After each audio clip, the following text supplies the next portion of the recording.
ఒక్కసారి కొమ్మూరి గోల్డ్ కి కాల్ చేయండి. తాకట్లో ఉన్న మీ బంగారాన్ని విడిపించి మార్కెట్ ప్రైస్ కి వాళ్ళు కొనుక్కుని మిగతా డబ్బులు మీకు ఇచ్చేస్తారు.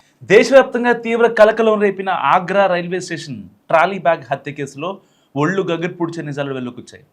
చెన్నై సమీపంలోని ఒక మహిళను అత్యంత కిరాతకంగా చంపి శరీర భాగాలను బిర్యానీ పాత్రలో దాచిన అమానుష ఘటన వెలుగు చూసింది. ఆగస్టు 5న ఆగ్రా రైల్వే స్టేషన్లో తమిళనాడు ఎక్స్ప్రెస్ రైల్లో రెడ్ కలర్ ట్రాలీ బ్యాగ్లో తల లేని కుళ్ళిపోయిన మహిళ మొండం లభ్యమైంది. ఆగ్రా రైల్వే పోలీసులు కేసు నమోదు చేసుకుని దర్యాప్తు చేయగా మృతురాలు ఒడిశాకి చెందిన హయాతున్ నిషా అని, ఆమె చెన్నై గూడాబాంచేరి ప్రాంతంలో నివసిస్తూ పనిచేస్తుందని గుర్తించారు. దీంతో చెన్నై సెంట్రల్ రైల్వే పోలీసులు ఆర్పీఎఫ్ రంగంలో దిగాయి.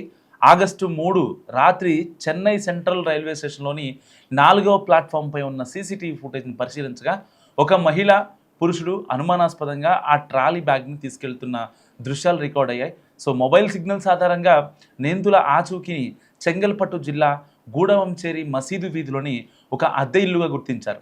పోలీసులు ఆ ఇంటికి వెళ్ళి సోదాలు చేయగా భయానక దృశ్యం కనిపించింది. వంటింట్లో ఉన్న ఒక పెద్ద బిర్యానీ పాత్రలో ముక్కలుగా నరికిన మహిళ శరీర భాగాలు లభ్యమయ్యాయి. దుర్వాసన రాకుండా ఉండేందుకు నిందితులు శరీర భాగాలను ఆ పాత్రలో దాచినట్టు గుర్తించారు. మృతురాలు హయాతున్ నిషా అసోంకు చెందిన మణిక్ ఉదిన్ లస్కర్ అండ్ ఒడిశాకు చెందిన భగవతితో కలిసి ఈ ఇంట్లో నివసిస్తోంది. వారి మధ్య వచ్చిన వివాదాల కారణంగానే ఈ ఘాతుకానికి పాల్పడినట్టు తేలింది. హత్యానంతరం మొండాన్ని ట్రాలీ బ్యాగ్లో పెట్టి రైల్లో వదిలేసి మిగిలిన శరీర భాగాలను ఇంట్లోనే వదిలి నిందితులు పరారయ్యారు. సంఘటనా స్థలాన్ని ఉన్నతాధికారులు, ఇటు క్లూస్ టీమ్, డాగ్ స్క్వాడ్ పరిశీలించి వేలిముద్రలు, రక్తపు నమూనాలను సేకరించాయి. పరారీలో ఉన్న మణిక్ ఉదిన్ లస్కర్, భగవతి మాజీల కోసం ప్రత్యేక బృందాలు ఇటు అసోం, ఒడిశా రాష్ట్రాలు బయలుదేరాయి.